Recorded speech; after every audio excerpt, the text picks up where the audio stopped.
Tom Swift in the Land of Wonders by Victor Appleton. Chapter 15. In the Coils. "Ned, do you really think Tolpec is going to desert us?" asked Tom. "Well, I don't know," was the slowly given reply. "It's a possibility, isn't it?" "Yes, it is," broke in Professor Bumper. "But what if it is?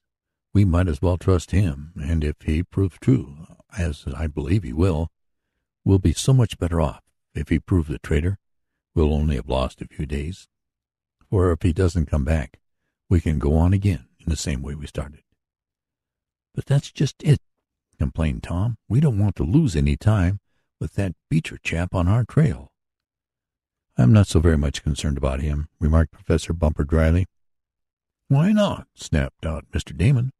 "Well, because I think he'll have just about as hard work locating the hidden city and finding the idol of gold as we'll have. In other words, it will be an even thing, unless he gets too far ahead of us or keeps us back, and I don't believe he can do that now. So I thought it best to take a chance with this Indian. He would hardly have taken the trouble to come all the way back and run the risks as he did just to delay us a few days. However, we'll soon know. Meanwhile, we'll take it easy and wait for the return of Tolpec and his friends." Though none of them liked to admit it, Ned's words had caused the three friends some anxiety, and though they busied themselves about the camp, there was an air of waiting impatiently for something to occur, and waiting is about the hardest work there is. But there was nothing for it but to wait. And it might be at least a week, Professor Bumper said, before the Indian could return with a party of porters and mules to move their baggage. "Yes, Tolpec has not only to locate the settlement," Tom admitted, "but he must persuade the natives to come back with him. We may have trouble in that, especially if it is known that he has left Washington, who I imagine is a power among the tribes here."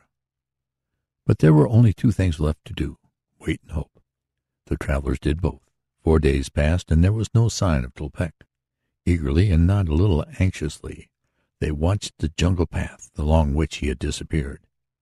"Oh, come on," exclaimed Tom one morning, when the day seemed a bit cooler than its predecessor. "Let's go for a hunt, or something. I'm tired of sitting around camp." "Bless my watch hand, so am I," cried Mr. Damon. "Let's all go for a trip. It'll do us good." "And perhaps I can get some specimens of interest," added Professor Bumper, who, in addition to being an archaeologist, was something of a naturalist. Accordingly, having made everything snug in camp, the party, Tom and Ned equipped with electric rifles, and the Professor with a butterfly net and specimen boxes, set forth. Mr. Damon said he would carry a stout club as his weapon. The jungle, as usual, was teeming with life. But as Ned and Tom did not wish to kill wantonly, they refrained from shooting until later in the day, for once it was dead, game did not keep well in the hot climate, and needed to be cooked almost immediately. "We'll try some shots on our back trip," said the young inventor. Professor Bumper found plenty of his own particular kind of game, which he caught in a net, transferring the specimens to the boxes he carried. There were beautiful butterflies, moths, and strange bugs, in the securing of which the scientist evinced great delight, though when one beetle nipped him firmly and painfully on his thumb, his involuntary cry of pain was as real as that of any other person. "But it didn't let him get away," he said in triumph, when he had dropped the clawing insect into the cyanide bottle where death came painlessly. "It is well worth a sore thumb." They wandered on through the jungle, taking care not to get too far from their camp, for they did not want to lose their way, nor did they want to be absent too long in case Tolpec and his native friends should return. "Well, it's about time we shot something, I think," remarked Ned, when they had been out about 2 hours. "Let's try for some of these wild turkeys. They ought to go well roasted even if it isn't Thanksgiving." "I'm with you," agreed Tom.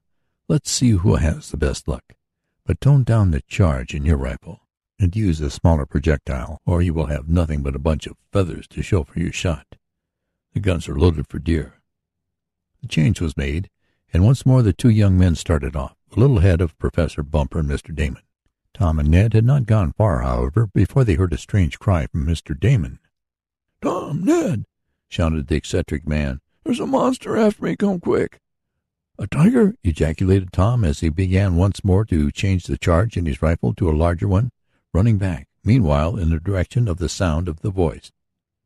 There were really no tigers in Honduras, the jaguar being called a tiger by the natives, while the cougar is called a lion. The presence of these animals, often dangerous to man, had been indicated around camp, and it was possible that one had been bold enough to attack Mr. Damon, not through hunger, but because of being cornered. "Come on, Ned," cried Tom. "He's in some sort of trouble." But when a moment later the young inventor burst through a fringe of bushes and saw Mr. Damon standing in a little clearing with upraised club, Tom could not repress a laugh. "Kill it, Tom, kill it!" begged the eccentric man. "Bless my insurance policy, but it's a terrible beast." And so it was at first glance, for it was a giant iguana, one of the most repulsive-looking of the lizards, not unlike an alligator in shape, with spikes on its head and tail, with a warty, squatty, ridge-encrusted body, a big pouch beneath its chin, and long-toed claws. It was enough to strike terror into the heart of almost anyone. Even the smaller ones looked dangerous, and this one, which was about 5 feet long, looked capable of attacking a man and injuring him. As a matter of fact, the iguanas are harmless, their shape and coloring being designed to protect them. "Don't be afraid, Mr. Damon," called Tom, still laughing. "It won't hurt you." "I'm not so positive of that. It won't let me pass." "Just take your club and poke it out of the way," the young inventor advised. "It's only waiting to be shoved."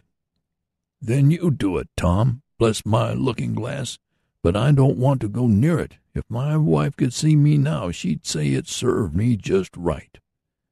Mr. Damon was not a coward, but the giant iguana was not pleasant to look at. Tom, with the butt of his rifle, gave it a gentle shove, whereupon the creature scurried off through the brush, as though glad to make its escape unscathed. "I thought it was a new kind of alligator," said Mr. Damon with a sigh of relief. "Where is it?" asked Professor Bumper, coming up at this juncture. "A new species of alligator? Let me see it." "It's too horrible," said Mr. Damon. "I never want to see one again. It was worse than a vampire bat." Notwithstanding this, when he heard that it was one of the largest-sized iguanas ever seen, the professor started through the jungle after it. "We can't take it with us if we get it," Tom called after his friend. "We might take the skin," answered the professor. "I have a standing order for such things from one of the museums I represent. I'd like to get it. Then they are often eaten. We can have a change of diet, you see." "We'd better follow him," said Tom to Ned. "We'll have to let the turkeys go for a while. He may get into trouble. Come on." Off they started through the jungle, trailing after the impetuous professor, who was intent on capturing the iguana. The giant lizard's progress could be traced by the disturbance of the leaves and underbrush, and the professor was following as closely as possible. So fast did he go that Ned, Tom, and Mr. Damon, following, lost sight of him several times, and finally Tom called, "Wait a minute. We'll all be lost if you keep this up." "I'll have him in another minute," answered the professor. "I can almost reach him now. Then, oh!" His voice ended in a scream that seemed to be one of terror. So sudden was the change that Tom and Ned, who were together ahead of Mr. Damon, looked at one another in fear. "What has happened?" whispered Ned, pausing. "Don't stop to ask. Come on," shouted Tom. At that instant again came the voice of the savant. "Tom, Ned," he gasped rather than cried. "I'm caught in the coils. Quick, quick, if you would save me." "In the coils," repeated Ned. "What does that mean? Can the giant iguana—" Tom Swift did not stop to answer. With his electric rifle in readiness, he leaped forward through the jungle.